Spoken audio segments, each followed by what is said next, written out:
श्री शिवाय नमस्तुभ्यं। श्री शिवाय नमस्तुभ्यं। 33 करोड़ देवी देवता में सबसे सुंदर जोड़ी थी शंकर और पार्वती की। सही है कि गलत है? कभी नहीं झगड़ते थे। इसलिए पृथ्वी पर ना तो लक्ष्मी जी के व्रत हैं, ना ब्रह्माणी के व्रत हैं, ना इंद्राणी के व्रत हैं। अगर पूरी पृथ्वी पर सबसे ज्यादा व्रत किसके हैं? माता पार्वती। तीज का व्रत किसका? पार्वती का। चतुर्थी का व्रत किसका? पार्वती का। चौथ का व्रत किसका? पार्वती का। छठ का व्रत किसका? पार्वती का। जितने व्रत है सब माता पार्वती। गणेश जी मैया को प्रसन्न करने के लिए अष्ट रूप में धारण करते हैं। 8 रूप भगवान गणेश जी ने धारण किए। एक मयूरेश्वर गणेश, दूसरा सिद्धि विनायक, तीसरा बल्लालेश्वर, फिर वरद विनायक, फिर चिंतामणि, फिर गिरजात्मज, फिर भगवान गणेश विघ्नेश्वर अष्ट विनायक, फिर महागणपति। ऐसे गणेश जी के अष्ट नाम हुए। उस समय तिजोरी के अंदर जो गणेश की प्रतिमा रखी जाती है किस नाम से रखी जाती है? तो तिजोरी में हम जो गणेश की प्रतिमा रखते हैं वो वरद विनायक के नाम से रखते हैं। कौन सा गणेश? वरद। वरद विनायक के नाम से तिजोरी में गणेश रखते हैं। और वरद विनायक के नाम से गणेश जी तिजोरी में रखाते हैं। आपको कथा में कहा था, घर में सीधी सूंड का गणेश और व्यापार व्यवसाय ऑफिस में उल्टी सूंड का गणेश होना चाहिए। वरद विनायक को तिजोरी में। जब मकान का गृह प्रवेश होता है तो गणेश जी की पूजन जो दरवाजे पर करी जाती है उसे सिद्धि विनायक गणेश कहते हैं। कौन सा गणेश? सिद्धि विनायक। जब हम घर में शुभ कार्य हो, बंदर बाल लगाएं, कोई दरवाजे पर शुभ लाभ लगाएं या स्वस्तिक बनाएं या माताएं दरवाजे पर रंगोली डाले तो उसी समय पर सिद्धि विनायक के नाम से रंगोली डालना चाहिए। तो घर में लक्ष्मी बढ़ती है, सिद्धता बढ़ती है। याद रखिए, कभी भी गणेश जी को, मिट्टी के गणेश जी लाते हो भादो महीने में, तो विसर्जन करो तो विसर्जन के समय पर 2 बिंदी, एक कंकु की एक हल्दी की, दीवार पर जरूर लगा देना चाहिए। क्यों? क्योंकि गणेश जी हमारे यहाँ आते हैं तो रिद्धि सिद्धि के साथ आते हैं। पर जब गणेश जी जाते हैं, अगर हम बिंदी नहीं लगाते हैं तो गणेश जी अपनी रिद्धि सिद्धि को साथ में लेकर चले जाते हैं। पति के साथ पत्नी वापिस चली जाती है।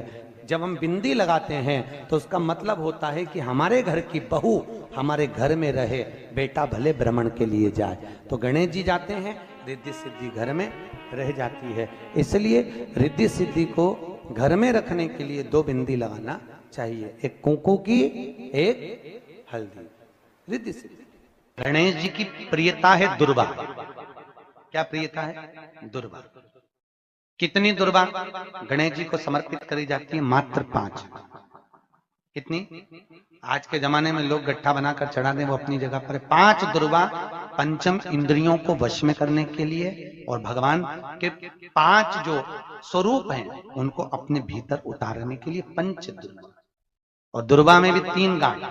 जब दुर्वा समर्पित करी जाती है तो उसमें नीचे दुर्वा की डंडी पर गांठ रहती है, 3 छोटी छोटी गांठें होना चाहिए। चतुर्थी का जो व्रत करने वाली होती हैं, जो चतुर्थी का पूजन करने वाली होती हैं, उनके भीतर का एक भाव होता है कि जैसे ही शाम का समय आए चंद्रदेव का पूजन करें। चंद्र जब प्रकट हो जाए, कलश भर लिया, उसके नीचे आखा दाना रख दिया, चावल गेहूं जो भी आप रखते हो पूजन के लिए, ऊपर पात्र आदि रख दिया, जलाशय, फिर अपन ने घी का दिया लगाकर पूजन भी कर ली। तो जो चतुर्थी का पूजन करने वाली होती है, जो चतुर्थी का नियम व्रत धारण करने वाली होती है, बड़ी बड़ी चतुर्थियां करती हैं या उसका नियम धारण करती हैं, तो चतुर्थी का जो पूजन करती है वो किस चीज के लिए होता है? केवल संतान, पुत्र, परिवार, हमारा कुटुंब, हम जिस कुल में हैं, हमारा कुल वैभव की ओर बढ़े, संपदा की ओर बढ़े और उसकी आयु बढ़े, उसकी आयु बढ़े, वैभव बढ़े। बहुत ध्यान दीजिएगा महाराज। चतुर्थी की पूजन में जो आप आखा दाना रखते हो, गेहूं वगैरह कुछ भी जो रखते हो, उसकी बड़ी महत्वता होती है महाराज। यहां तक कहा गया है, चतुर्थी की कथा तो आप लोग पढ़ते होंगे, जो लोग पढ़ते हैं उनको मालूम होगा। चतुर्थी की कथा में लिखा है, चौथ माता के व्रत में वर्णन किया गया है कि वो आखा दाना जो रखा जाता है, मान लो कोई जरूरी काम होता है तभी आखा दाना को रखा जाता है, संभाल के रखते हैं कि हम इस काम के लिए जा रहे हैं और हमारा ये कार्य सफल होना चाहिए। तो जिसने चतुर्थी का व्रत करा है, जिसने चंद्रदेव का पूजन करा, चतुर्थी का व्रत करा, वो गणेश जी से विनती करके वहां से 2-4 आखा दाना उठा ले, और जो व्यक्ति का काम अटक रहा है अपने ही घर का, पर दूसरे कुल को नहीं देना, अपने ही कुल के अंतर्गत जो काम अटक रहा है उसकी जेब में, उसके पल्लू में उस चीज को रख दिया जाए। तो चतुर्थी जो अगली आती है, जैसे आप महीने की करते हो तो महीने की, और आप जैसे करते हो कि 4 अलग बड़ी बड़ी चतुर्थी करते हो तो उसके अनुसार आपका कार्य सिद्ध होता ही है। उस आखे दाने का इतना महत्व होता है क्योंकि चतुर्थी का व्रत करने वाली माता जब व्रत करती है तो स्वयं चतुर्थी की कथा में लिखा हुआ है कि पार्वती जी गणेश जी से चतुर्थी की कथा बचवाती। चतुर्थी की कथा बाची किसने थी? स्वयं गणेश जी महाराज। और सुनी किसने थी? माता पार्वती। बाचने वाले गणेश जी थे, सुनने वाली माता पार्वती थी। तो चतुर्थी की कथा जब होती है तो उसको स्वयं गणेश जी बाच रहे हैं। तो व्रत कौन सुन रही है? माता पार्वती। और आपने जो आखा दाना लिया वो गणेश जी के भाव से लिया, गणेश जी से निवेदन करके, विनय करके, प्रार्थना कर उसको प्राप्त किया। जितने आस्था चैनल पर कथा सुन रहे हो, जितने फेसबुक और यूट्यूब पर सुन रहे हो, और जितने इस छत्तीसगढ़ की पावन धरा पर बैठकर सुन रहे हो, बहुत सावधानी से सुनना। एक छोटा सा कपूर का टुकड़ा जब आरती में जलाया जाता है तो ये कपूर क्यों जलाते हैं? इस कपूर का महत्व क्या है? इस कपूर का कारण क्या है? ये कपूर है कौन जिसको हम आरती में जलाते हैं? क्या जरूरत इस कपूर को आरती में जलाने की? क्या जरूरत इसको यज्ञशाला में जलाने की? क्या जरूरत है इस कपूर को पूजन में जलाने की? स्वयं गुरु बाबा कहते हैं, यदि कोई आरती में, पूजन में, घर में एक कपूर का टुकड़ा आरती के बाद में जब समर्पित करेगा तो उसको अश्वमेध यज्ञ का पुण्य प्राप्त हो जाएगा। अश्वमेध यज्ञ के पुण्य को पाने के लिए कपूर का टुकड़ा आज भी आरती में जलाया जाएगा। एक कपूर का टुकड़ा सुख का, इसीलिए हमारे यहाँ शास्त्र कहता है महाराज, जब आपको घर में अगर ऐसा लगने लगे कि 15 दिन से बहुत बेचैनी है, बहुत दुख तकलीफ लग रही है, कोई ना कोई बीमार पड़ रहा है, कुछ ना कुछ तकलीफें लग रही है, तो एक पीपल का पत्ता ले लो, उसके ऊपर एक कपूर का टुकड़ा ले लो, सारे घर में घुमाकर उसको दरवाजे के बीच मध्य में जलाकर रख दीजिए। थोड़ी सी जगह 20 से 25 मिनट के अंदर मकान में एनर्जी वापिस आ जाएगी, उस भवन में एनर्जी वापिस प्राप्त हो जाएगी।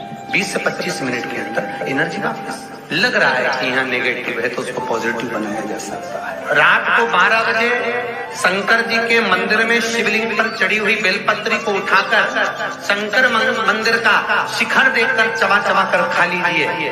आपके पाँव के घुटने बदलने की जरूरत नहीं पड़ेगी, ऑपरेशन की जरूरत नहीं। गणेश जी फिर ही कब रहते हैं?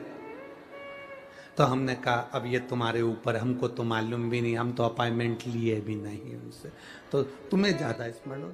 तो किन तक आप शंकर जी की कथा करते हो, आपको नहीं मालूम कि गणेश जी कब फ्री रहते हैं? हमने कहा गणेश जी फ्री रहने का केवल एक समय होता है, एक टाइम होता है, एक पल होता है, एक घड़ी होती है कि गणेश जी महाराज हमारे घर में आ गए। गणेश जी की सबसे पहली जो आरती हो, उस आरती के समय पर अगर धूप बत्ती जलाई जाए या गोबरी को जलाकर उसमें गूगल छोड़ी जाए और गूगल छोड़ने के बाद गणेश जी का नाम ध्रुम वर्ण कह दिया जाए तो गणेश जी को तुम्हारे घर की पूजा स्वीकार करना पड़ती है। बस वो समय हम तो बस उतना जानते हैं कि शिव महापुराण में लिखा और मुदगल पुराण में लिखा, गणेश पुराण में लिखा, गणेश जी का एक नाम होता है ध्रुम वर्ण। क्या नाम है?